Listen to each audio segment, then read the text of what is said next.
Un giro de guión en una guerra enquistada, unos misiles que no se habían lanzado nunca, una amenaza que da vértigo.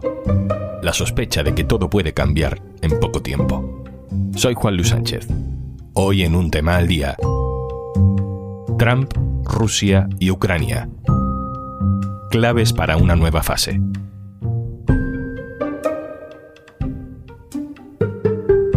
Una cosa antes de empezar. ¿Sabías que en el mundo hay más de 120 millones de personas refugiadas y desplazadas a la fuerza? ACNUR les ofrece protección y asistencia humanitaria y apoya a Un Tema al Día para poder seguir dando voz a realidades que muchas veces no son visibles en los medios. En febrero de 2022 sentimos que se abría ante nosotros un escenario que no conocíamos en la historia reciente. Rusia invadía Ucrania, y lo que decían que sería una operación militar rápida acabó convertida en una guerra a las puertas de Europa que dura ya 2 años y medio, y que ha terminado de cavar la trinchera entre Putin y Occidente. Cuando un potente agresor agrede sin justificación alguna a un vecino mucho más débil, nadie puede invocar la resolución pacífica de los conflictos. Nadie puede poner en el mismo pie de igualdad al agredido y al agresor.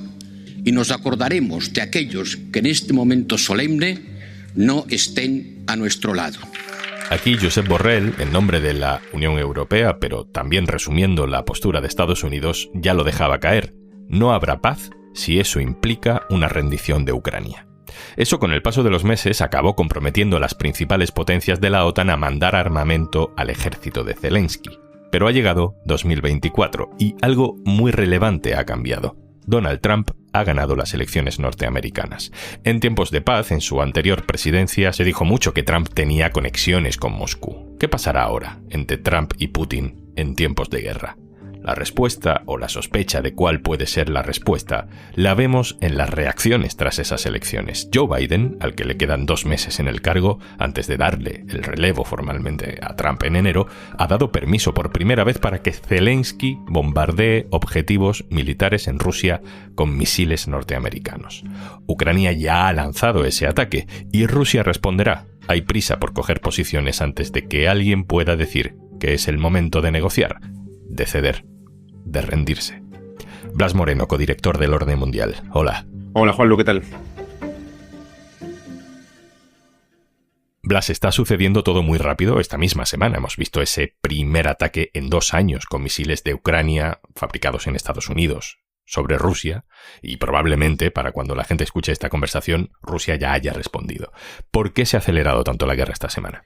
Bueno, por 2 motivos, Juanlu. En primer lugar, por una razón militar, puramente, que es que ellos siguen en la guerra, y atacar ese arsenal militar que han atacado en Briansk tenía sentido desde el punto de vista militar, porque es verdad que dañan, digamos, el arsenal militar ruso, pero también es verdad que hay un motivo más amplio, que es un motivo político, de, en primer lugar, reivindicar que ellos siguen luchando, a pesar de todas las dudas que hay en Occidente sobre el apoyo a Ucrania, y también que de cara a lo que se viene el año que viene, que es la llegada de Trump el 20 de enero, insistir que el apoyo que ofrece Estados Unidos a Ucrania es útil, que ellos lo utilizan para mantener la guerra con Ucrania y que, por tanto, deben seguir ofreciéndoselo porque, si no, pues Ucrania va a tener problemas, ¿no? Es decir, hay un motivo inmediato militar de mantener el esfuerzo y también hay un motivo más, si quieres, ideológico, político, geopolítico, de que esto siga sucediendo.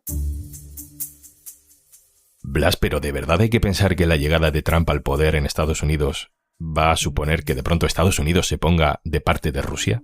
A ver, de parte de Rusia no, tampoco lo diría tan taxativamente, pero sí es cierto que a priori los republicanos más trumpistas sobre todo han sido desde hace muchos años muy críticos con el apoyo de Estados Unidos a Ucrania, ¿no? Con destinar dinero a apoyar a Ucrania, en parte porque no quieren que se gaste dinero en esas cosas y en parte porque además tienen cierta simpatía o más cercanía ideológica con Rusia que lo tiene Biden.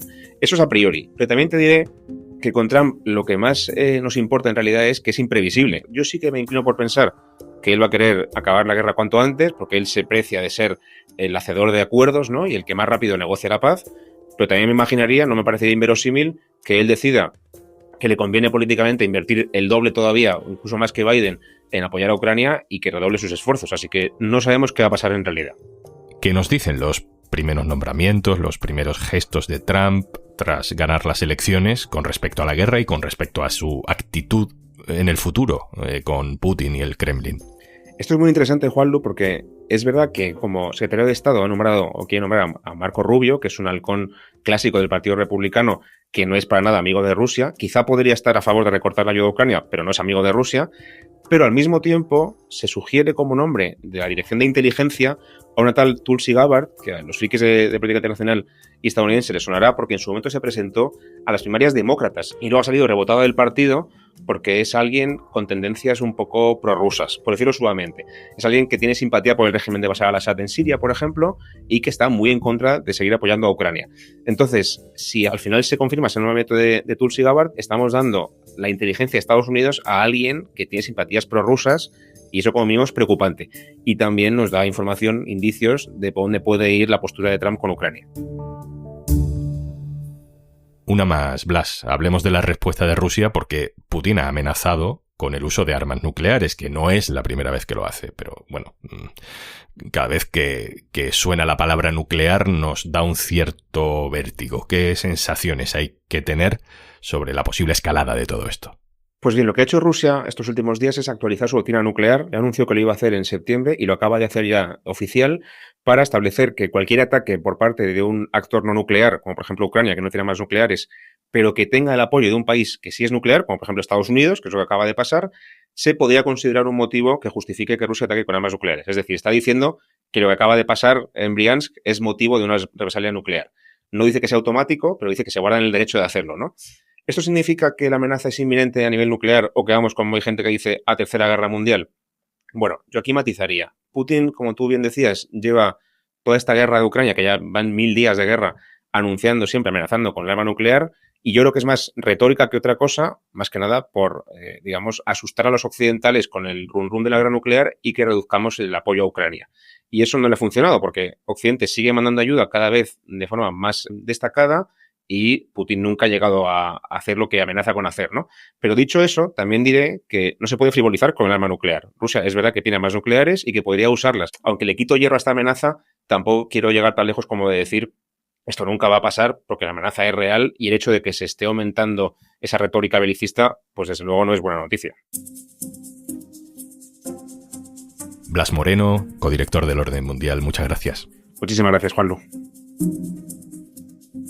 Saludo ahora a otro de nuestros analistas de cabecera, Jesús Núñez. Hola.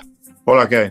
Jesús es codirector del Instituto de Estudios sobre Conflictos y Acción Humanitaria. Jesús, ¿cómo lees tú este gesto de Joe Biden de dar permiso a Ucrania para algo tan relevante como atacar Rusia con misiles de Estados Unidos, siendo básicamente un presidente en funciones? Entiendo que trata de defender de algún modo su opción política en el ámbito exterior, en el escenario internacional, y de ese modo intenta crearle algunas dificultades a Donald Trump para que pueda dar cambios drásticos a esa línea de acción política exterior. Pero en cualquier caso, tenemos que considerar, por un lado, que no hay ningún arma, salvo las armas nucleares, que por sí mismas tengan capacidad para decidir el curso de una guerra de manera definitiva. Por lo tanto, eso no determina que lo que venga a continuación sea un giro total de los acontecimientos que le permitan a Ucrania recuperar la iniciativa estratégica y aspirar a la expulsión de todas las tropas rusas del territorio ocupado. En ningún caso. Por lo tanto, creo que estaríamos en una situación bastante similar.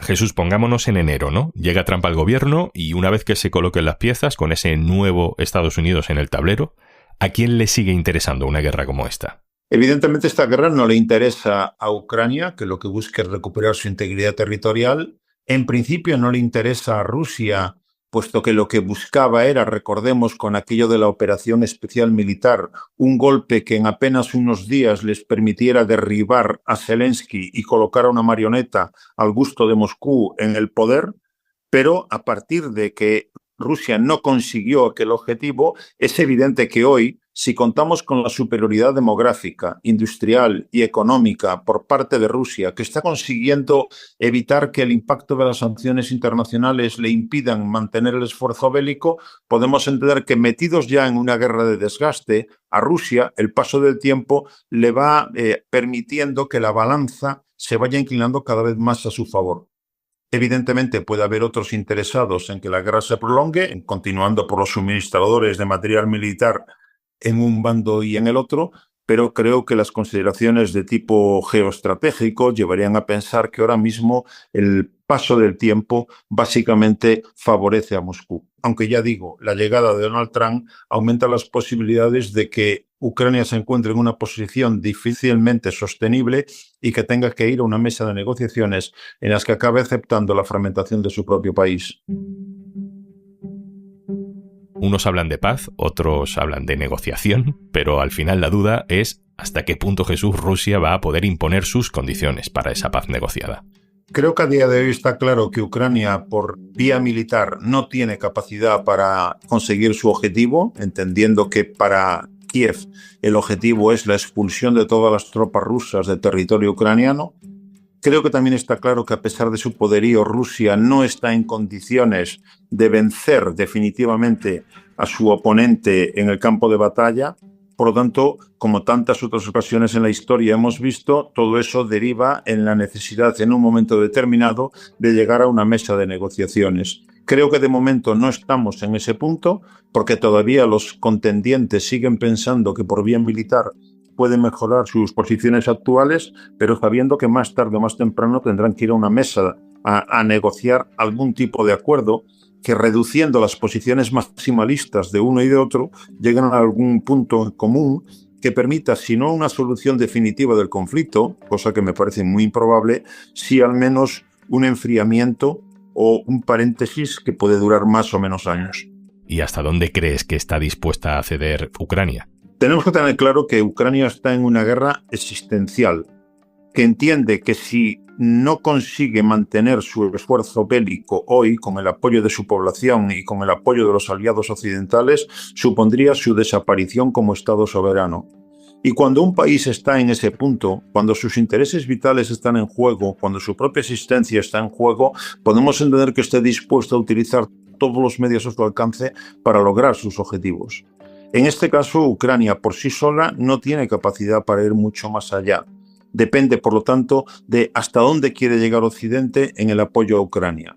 En la medida en la que Estados Unidos previsiblemente reduzca ese apoyo y fuerce a Ucrania a una mesa de negociaciones, la cuestión queda en manos de una Unión Europea que todavía hoy no tiene voz única, donde hay posiciones distintas con respecto al tipo de apoyo que cabe prestar a Ucrania, y que eso es lo que va a determinar si vamos a necesitar más tiempo o menos para que Kiev y el propio Zelensky en primera línea se convenzan de la inutilidad del esfuerzo y que en ese momento decidan ir a una mesa de negociaciones. Creo que ese es el escenario más previsible.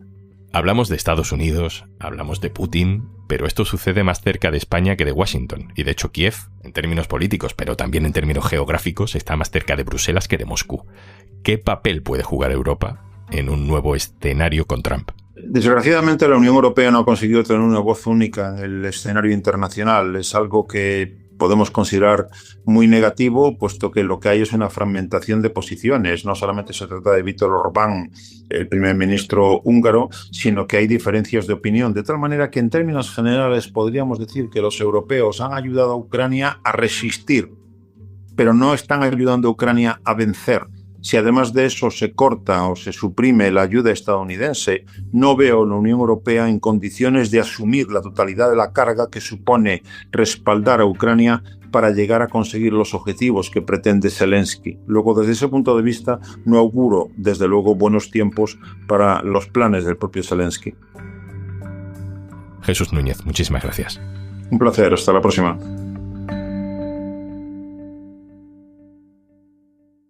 Y antes de marcharnos...